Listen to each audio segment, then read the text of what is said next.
After 22 rounds and 3 weekends of finals, this is the Queensland Cup Grand Final for 2004. The Burleigh Bears versus the East Tigers. We're back at the Cauldron, the home of rugby league in Queensland, for the 2004 Grand Final, and what a game it should be.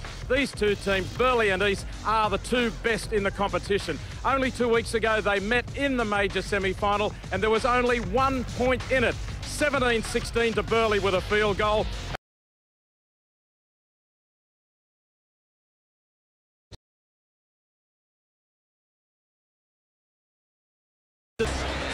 And one half of Lang Park is packed full of fans and they can't wait for the action to start.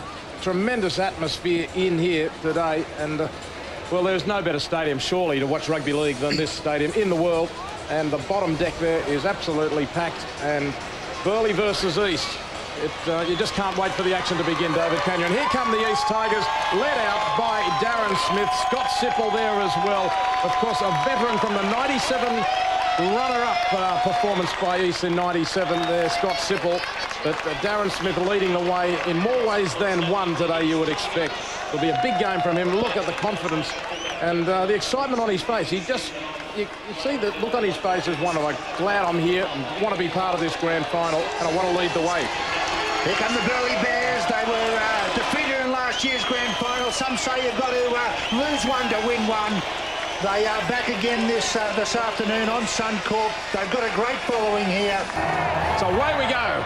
Burleigh kicking deep and taken there by McElwain, man of the match last week. And Allo's dropped the ball. The ball immediately comes out of the arms of Scott Allo. Heavy tackle and East forfeit possession. Not too much on those couple of plays from Burleigh. Now what do they do? Hayden steps off his left. He's going for the line. Hayden goes low now and he's got it. He's got the try, the first try of the grand final. It's Adam Hayden, did it all himself. East will be disappointed with their defence. A left foot step got him through the line and he was able to get it down. 4-0 in favour of Burleigh. They invited him to run. There was a huge gap in front of him. He stepped and put him right into the middle of that, and then he did well eventually to get it down. Huge gap there, too close to your trial. And have a look at him dive for the ground there after Barsley was the first one to confront him. He wasn't going to be allowed to be pushed back from that position. He dived to the ground as soon as he could. And he has slotted it, converts the try, and it is Burleigh 6, East 0. Yeah, well, Burleigh get away to an ideal start here. Came out the back side of that tackle. Hayden again. Oh, I thought it was a second. Beautiful Nick Shaw. Nick Shaw should score it. Adam Hayden looked to be setting up for a second-man play. That's what the Tigers thought. And instead, he picked up Nick Shaw, charging onto it. Could have been a slight suggestion of a forward pass. All the officials were happy, though. Certainly the Bears are happy.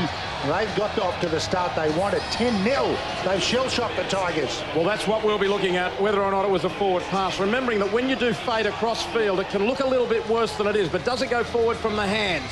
Yes. I reckon it was forward. Well, questionable. Hard to really be convinced that it was forward from this angle. It's a tough one, but yeah, you sort of got to wonder, haven't you? Here's Reggie Cressbrook. This is easier than the first. And he has got it. What a start for Burleigh. They lead the Tigers 12-0. Come on, Reg. That was Allen backing up. Now it's Young going himself. Trent Young from dummy half is close. He's sticks. there. Will the referee award it? He will. Tony Maxud says the Tigers have scored their first try. And it's 12-4 in favour of Burleigh with the Tigers' kick to come. Yeah, good hit back this from the Tigers. Trent Young is off to South Sydney next year.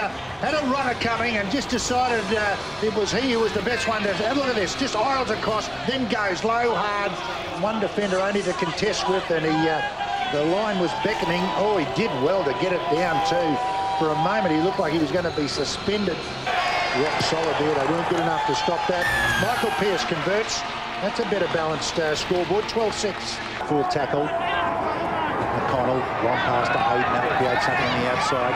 Out there to Flint, goes straight through Johnny Flint. He won't be stopped. What a performance by Johnny Flint. Nice work from Flint. A strong action to step the bus through the line. And then fires it to Hayden. That just gets him into space. And then Johnny Flint with one-on-one on the halfback steps through the closing out defence. Was always going to be a bit sparse. Hooked it at least away. But Burleigh back in charge, 16-6. Yes, were unmarked. He had to make that tackle. Here's a good chance again. McElwain, Renoff is in. What a hit and spin from Steve Renoff. It was one-on-one. The tackler was there, but Renoff just bumped off, spun around, came out the other direction, over for a sweet try for East. And they're back within 6. Class there from Renoff. It looked like he was going to get hit full on. McElwain goes to the line, up to Renoff. Have a look at this, spins away. Webber would have thought he would have been able to take him full on. It just makes it look so easy. We want to get inside that 6-point barrier. It's on track, it's good looking kick, is it there? It is! Michael Pearce lands the conversion and the Tigers are right back in it. 16-12 to Burleigh. That can... Flanagan. McElwain again, the man is the go-to one. Renoff can't, yes, he's done it again!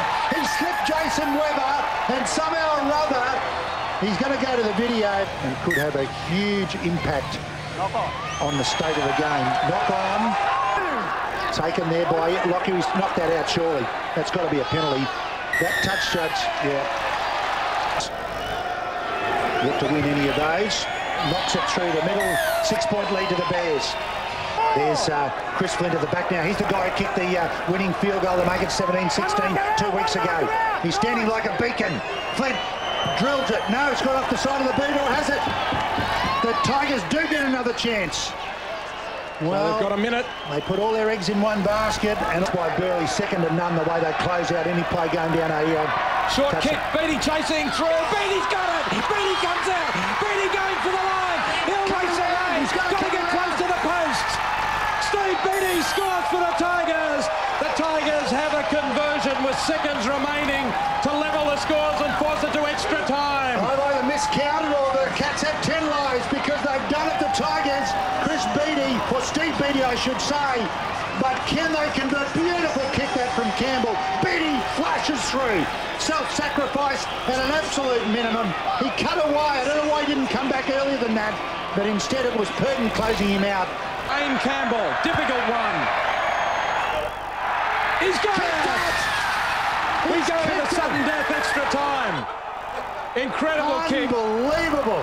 Well done, Dane Campbell. Yes. That's pressure. That's nerves of steel. That water might be cool, but his nerves, Gab, were ice cool. Well, you want the people that want to take the pressure on their shoulders to be in that situation.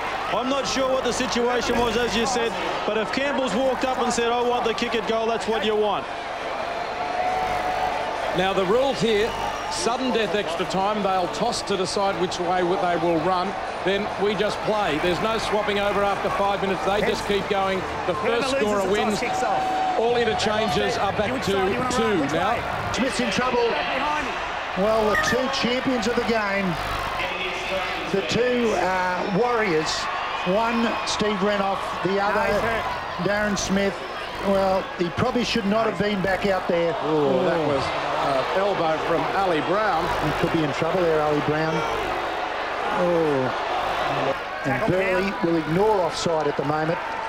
And they'll just try and get up on it. Darren Smith, absolutely courageous. It may be the end of Darren Smith's career. There's the quick one. Campbell goes for the field goal. Nope. Missed it. Just missed. Oh, to Gundry.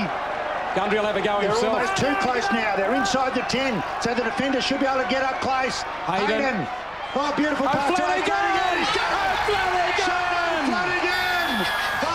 Hayden pass. And Michael Booth. Shattered. Why wouldn't he be? But he should be holding his head out proud.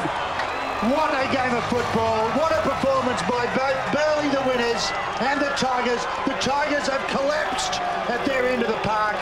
They are just lying. 17 minutes of extra time before Shane O'Flanagan plunges over to win the grand final for the Burleigh Bears. Came off the pass, the defence hit him, but he bounced out of it, kept on going, made sure of it, and the Bears, runners-up last year, are the premiers in 2004. 22 points to 18, and we've got to leave it there. It's been a great season. It's been a great grand final. Johnny Flint, the man of the match. Outstanding performance. We've got to go to the Bowls. Look, just a great game of football. We'll join the Bowls now here on ABC Television.